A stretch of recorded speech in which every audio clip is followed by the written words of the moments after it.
Looking back, the whole mess started because nobody bothered to check if human entertainment channels were broadcasting documentaries, which, as far as intergalactic blunders go, ranks right up there with the time the Zorgaxians tried to invade a planet that turned out to be a giant space whale. My name is Blip Boop, and yes, I know it sounds like something a malfunctioning robot would say. I'm a junior xenoanthropologist with the Galactic Research and Observation Bureau, or GROB for short, because even advanced alien civilizations love their acronyms. It was my third cycle on the job when the emergency alert came through. Picture this. Our most advanced deep space monitoring station had just picked up what they believed to be historical records from a previously undiscovered civilization. The footage showed beings of extraordinary power, flying through the air, lifting impossible weights, shooting energy beams from their eyes, and somehow maintaining perfect hair while doing all of it. "This is unprecedented," screeched Director Ping Pong. "Again, not my fault about the names. Blame our universal translator's obsession with Earth's table tennis terminology. An entire planet of super beings, hidden from our detection until now." I raised my tentacle. "Sir, shouldn't we maybe verify—" "No time." He waved all four of his appendages frantically. "Look at this footage. They call this one the Avengers. Clearly an elite military unit, and this, Justice League, must be their governing body. But sir, and this Batman individual, did you know their civilization has evolved to the point where they can transform themselves into flying mammals at will? Fascinating." I tried one more time. "Director, I really think—" "Blip Boop, you're perfect for this mission. Young, expendable, adventurous. You'll make first contact and assess their capabilities." And that's how I ended up leading a first contact mission to Earth, armed with nothing but a universal translator, a handful of research probes, and the complete misunderstanding that I was about to meet a planet full of superheroes. The fact that we arrived during something called Comic Con really didn't help matters. But I'm getting ahead of myself. First, you need to understand just how thoroughly we managed to overthink everything. Our analysts spent weeks studying what we thought were historical records. They calculated the precise force needed to stop a speeding train with bare hands. They theorized about the evolutionary advantages of being able to transform into a giant green rage monster. One particularly enthusiastic researcher wrote a 300-page dissertation on the sociological implications of wearing brightly colored spandex in combat situations. Nobody, not once, considered the possibility that humans might have something called special effects or imagination. In our defense, most galactic civilizations consider making up stories about things that never happened to be a sign of dangerous mental instability. The concept of fiction was about to hit our scientific community like a ton of bricks, or like a human hitting a ton of bricks, which, according to our calculations, they should be able to do without breaking a sweat. We chose San Diego for our first contact point because our scans detected an unusually high concentration of what we assumed were costumed warriors gathering for some sort of military convention. In retrospect, maybe we should have wondered why so many of Earth's mightiest heroes were also carrying shopping bags and stopping for pretzel breaks.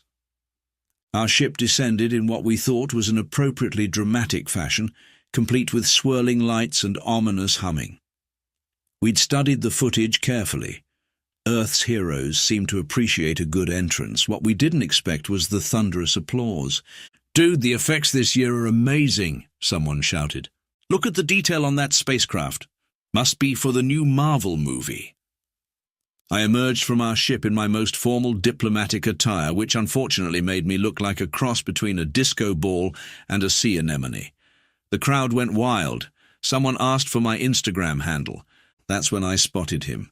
An ordinary-looking human in what appeared to be ceremonial armor, bearing the sacred symbol of Microsoft technical support.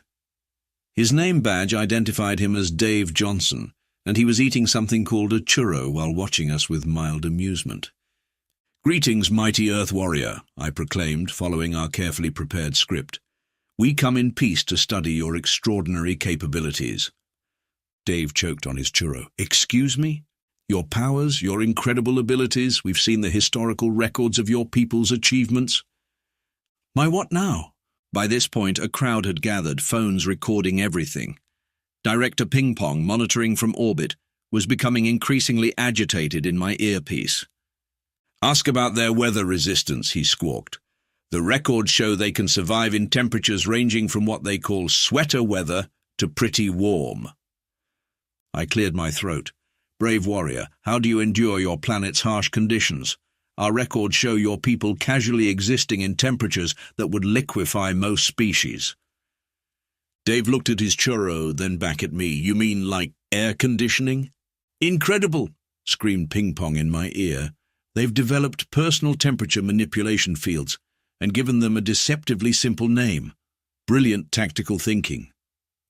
Things really went sideways when someone in what we now know was a Superman costume flew past on barely visible wires as part of a nearby promotional event. Our scientific team nearly had a collective meltdown. "Confirmed flying human." The message spread through our entire fleet. "Repeat, confirmed flying human. This is not a drill." I watched in horror as our ships deployed what we thought was a foolproof containment field, which turned out to be about as effective as trying to catch starlight with a butterfly net. Meanwhile, Dave had finished his churro and was trying to explain something about special effects and CGI, but nobody was listening because he'd just casually lifted his convention swag bag with one arm. "Did you see that?" Ping Pong was practically hyperventilating. "The casual display of strength, the nonchalant demonstration of power. Bring him aboard immediately." "Sir, I really don't think—" "That's an order, Blip Boop. We need to study their capabilities. The fate of galactic science depends on it." And that's how Dave Johnson, a mid-level IT professional who just wanted to buy some comic books and maybe get a photo with someone in a Batman costume, became the first human to be officially classified as a specimen of critical galactic interest. The fact that he seemed more annoyed than concerned only convinced everyone that he must be incredibly powerful. The last thing I heard before we teleported him aboard was, "Man, the interactive experiences at Comic-Con get weirder every year." The Galactic Council chamber looked exactly like you'd expect for an advanced civilization that had mastered faster-than-light travel and still couldn't figure out comfortable seating. Picture the most ergonomically incorrect chair you've ever seen, then make it hover unnecessarily, and you'll get the idea. Dave sat in the center of it all, sipping something from his travel mug and looking remarkably unimpressed for someone facing the assembled leadership of 57 spacefaring civilizations. "So let me get this straight," said Supreme Chancellor Wooble Womp. "I swear I'm not making these names up. You're saying this is just an average specimen of humanity?" I nodded. "According to his identification, he's a Level 2 technical support specialist." "Only Level 2, gasped a councillor. "Their power scaling must be exponential. Imagine what their Level 100 warriors are capable of." Dave took another sip of his drink. The assembled aliens watched in horror as steam wafted from the cup.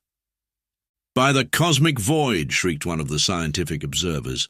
"The specimen is casually consuming superheated liquid.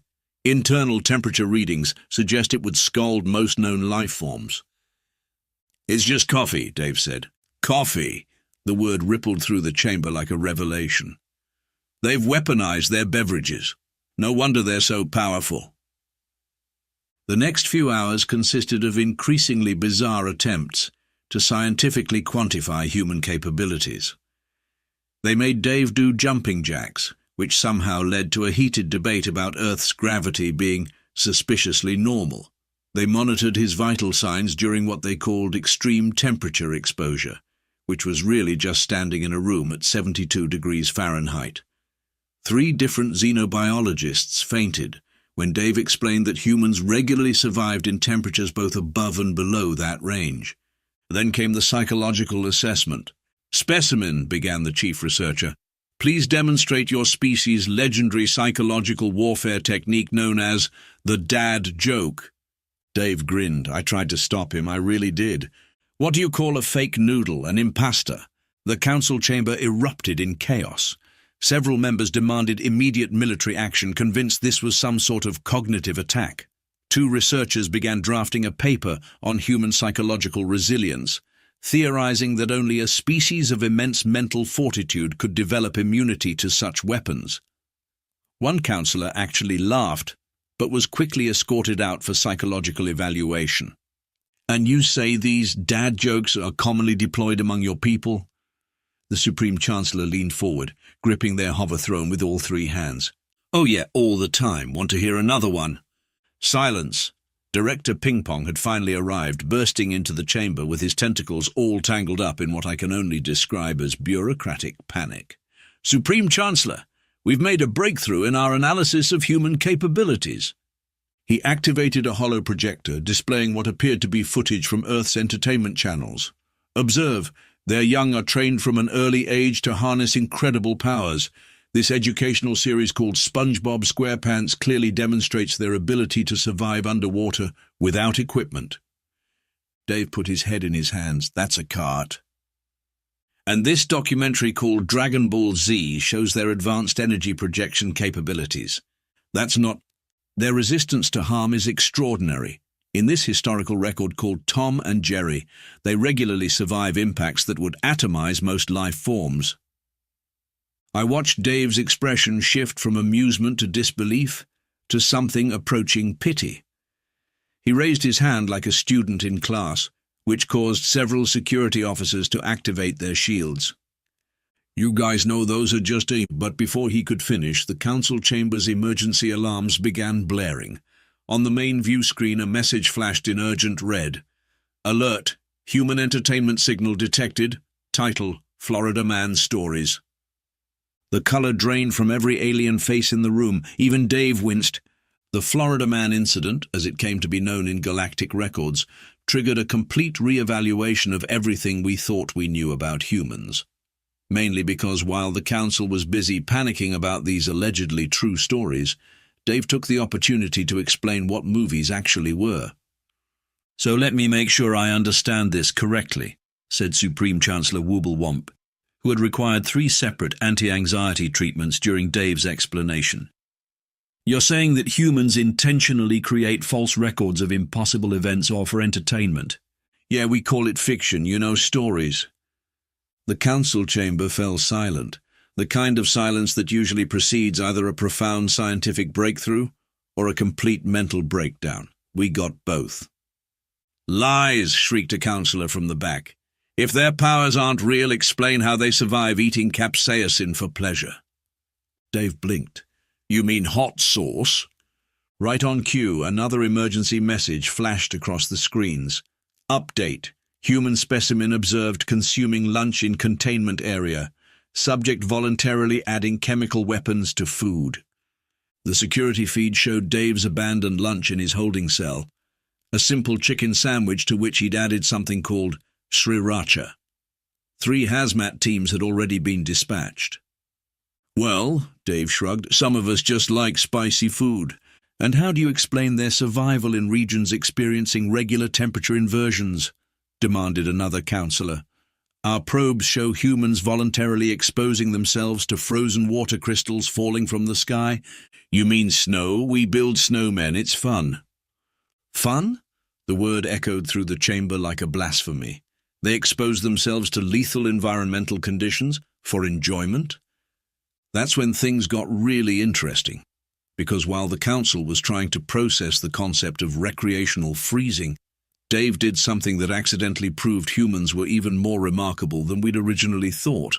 He got bored and started doing what he called basic calisthenics to pass the time. Do you have any idea what happens when a room full of aliens who've just been told humans don't have superpowers watches a human casually do 100 push-ups? I do. I had to file 17 different incident reports about it.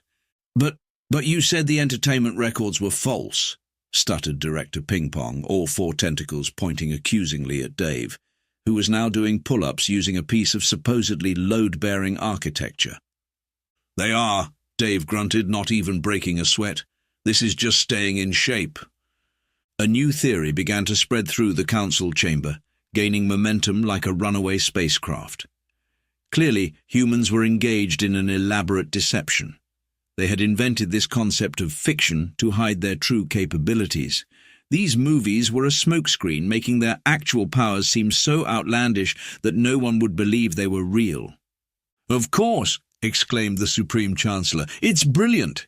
They showcase impossible abilities in their entertainment to make their actual abilities seem mundane by comparison." Dave dropped down from his impromptu workout bar. "That's not... The psychological warfare is incredible. They've weaponized disbelief itself.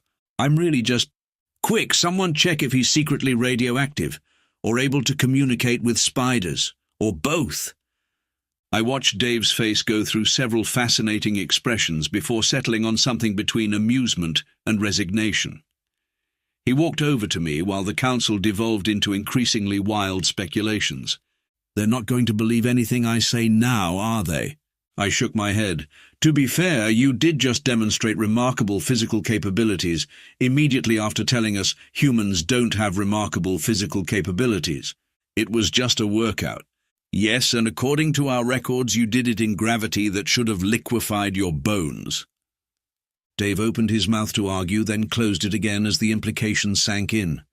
Word got back to Earth pretty quickly about the whole situation, partly because we'd forgotten to confiscate Dave's phone, and partly because it's really hard to keep a massive fleet of alien ships secret when they're all trying to figure out if Superman is real.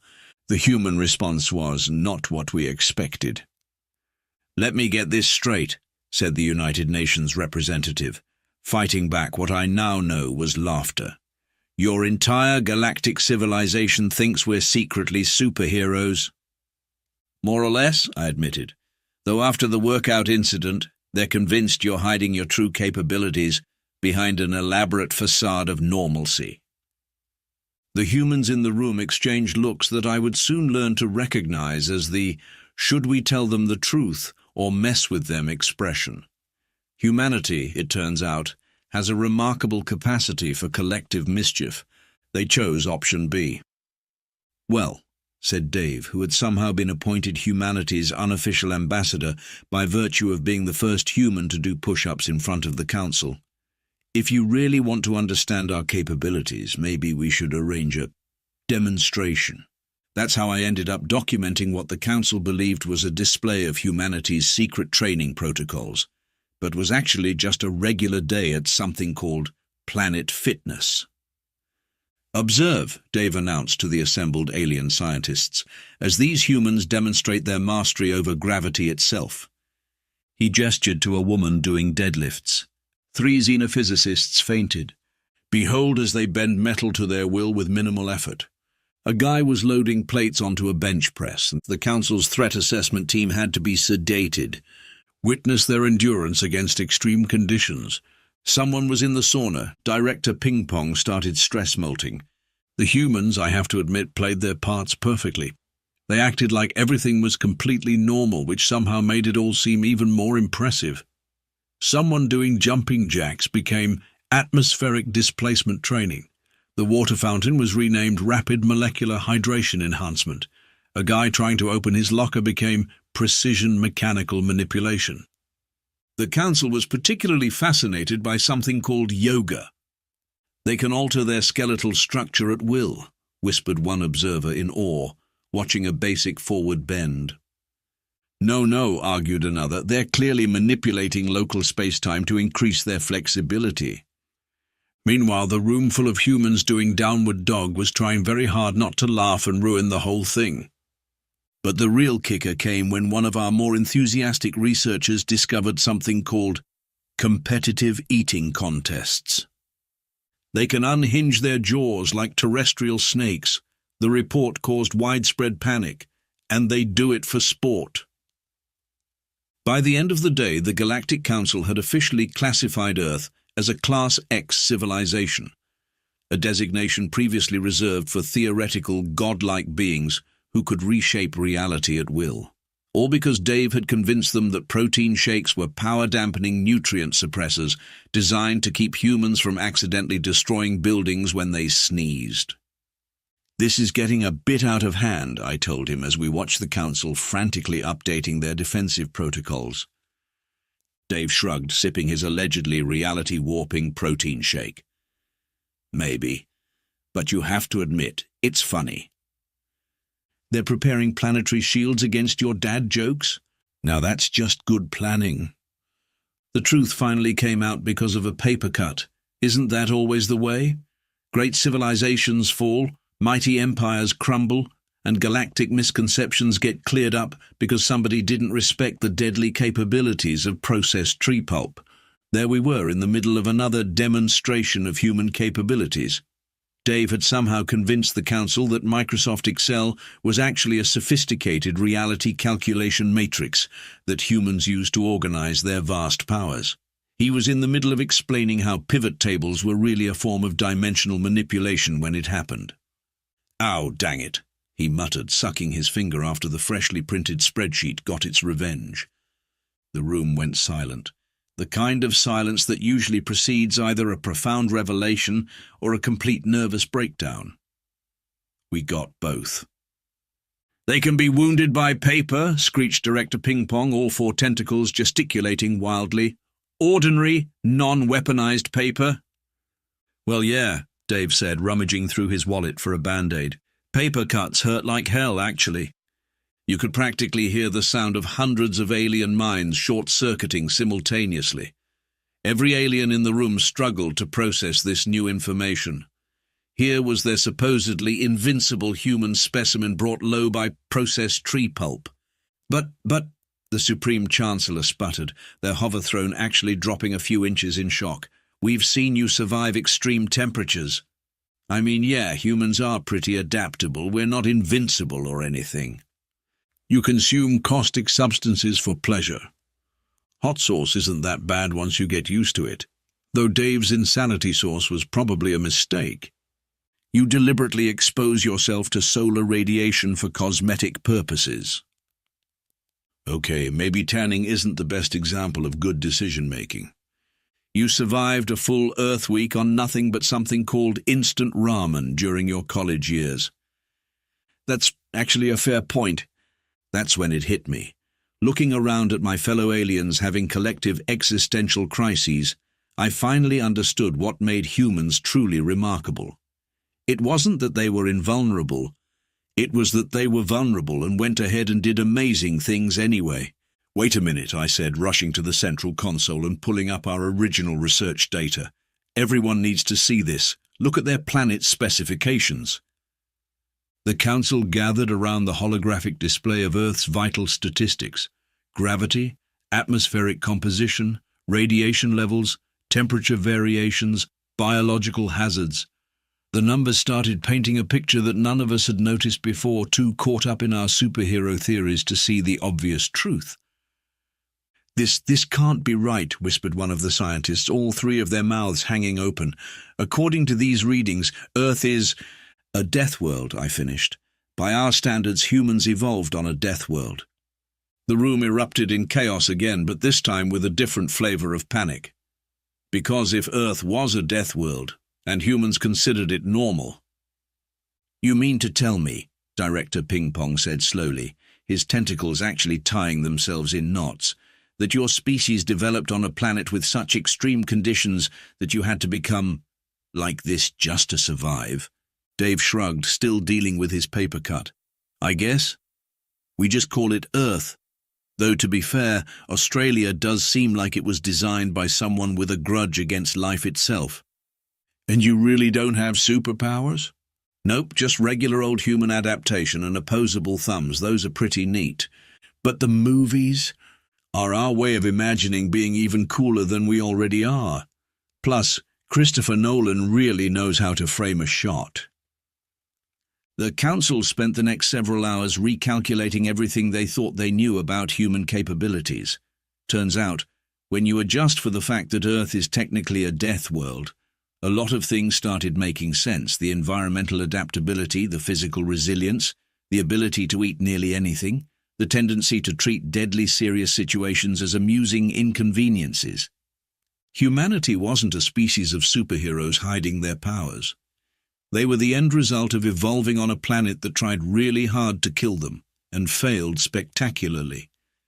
Their real superpower was surviving long enough to develop things like air conditioning and takeout delivery. "So," Dave said, finally getting his paper-cut situation under control, "does this mean you're going to stop trying to figure out if I can shoot laser beams from my eyes?" Probably, I told him. Though I think the Council is now more terrified of regular humans than they were of superhuman ones. Why's that? Because if this is what your species considers normal, they're a little afraid to find out what you'd consider extraordinary. You realize your entire species essentially evolved on what we classify as a horror movie set, right? Wait until they find out about extreme sports, Dave muttered. The Supreme Chancellor cleared their throat, hover throne now stabilized at a respectable height. In light of these revelations, the Council hereby classifies Earth as, well, we're going to have to create a new classification system entirely and possibly revise our definition of impossible. Also add warnings about paper to all safety protocols. Cool, said Dave, pulling something out of his backpack. Want to see what happens when humans combine caffeine and energy drinks? I've got a Red Bull and a double espresso right here. 3 different emergency protocols were activated before he could finish the sentence. The Council Chamber's AI actually started playing warning sirens in a key previously reserved for imminent supernovas. And that's how humanity ended up being classified as mostly harmless but absolutely terrifying. The official galactic database entry now reads, a species that treats their death world of origin as a mild inconvenience and appears to actively seek out new ways to test their limitations. Approach with caution, especially if they offer you something called a ghost pepper, or suggest an activity called parkour. We still keep our planetary shields up against dad jokes, though. Some threats you just can't take chances with. Oh, and Dave? He finally got promoted to Level 3 technical support. Not because of any alien incidents, mind you. He just finished his certification while all this was going on, because that's humanity for you, casually upgrading their skills while accidentally terrifying an entire galactic civilization. Just another day on Earth, the death world they call home.